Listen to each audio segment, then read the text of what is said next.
Sa mga customer ng Meralco, ihanda na po ang bulsa sa nakaambang taas singil na magsisimula sa Oktubre. Aprobado na yan ng Energy Regulatory Commission at posibleng tumagal hanggang sa susunod na taon. Nakatutok si Mariz Umali. Kaba at takot daw ang panay na lang na nararamdaman ni Tonyo sa tuwing darating ang kanilang Meralco bill dahil sa taas ng bayarin. Pero mukhang mas mapapakapit pa raw siyang lalo nang malamang may panibagong taas singil sa kuryente sa susunod na 12 buwan simula ngayong Oktubre. Nakakaiyak na lang eh. Kasi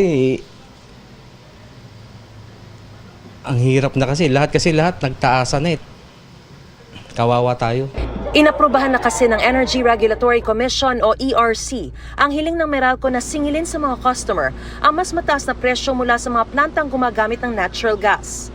Ang inaasahan natin, mga 30 centavo per kilowatt hour increase sa initial estimate ng ERC. Meron silang hahabulin ng mga January to August na hindi pa sila nakapagtaas. So itong may additional yun ng mga 2 centavos over the next 12 months. So yung kabuuan, mga 32 to 33 centavos yung initial estimate namin per kilowatt hour.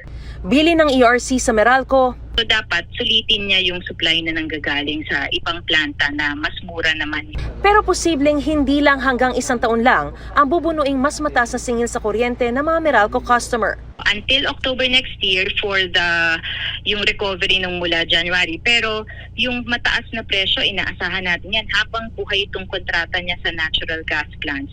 Ito na yung magiging estimate unless makasource sila ng mas mababang LNG or bumaba ulit yung rate ng malampaya. Sa ngayon hanggang 2025 at 2027 daw ang kontrata ng Meralco sa dalawang natural gas plants na First Gas Power Corporation at FGP Corporation.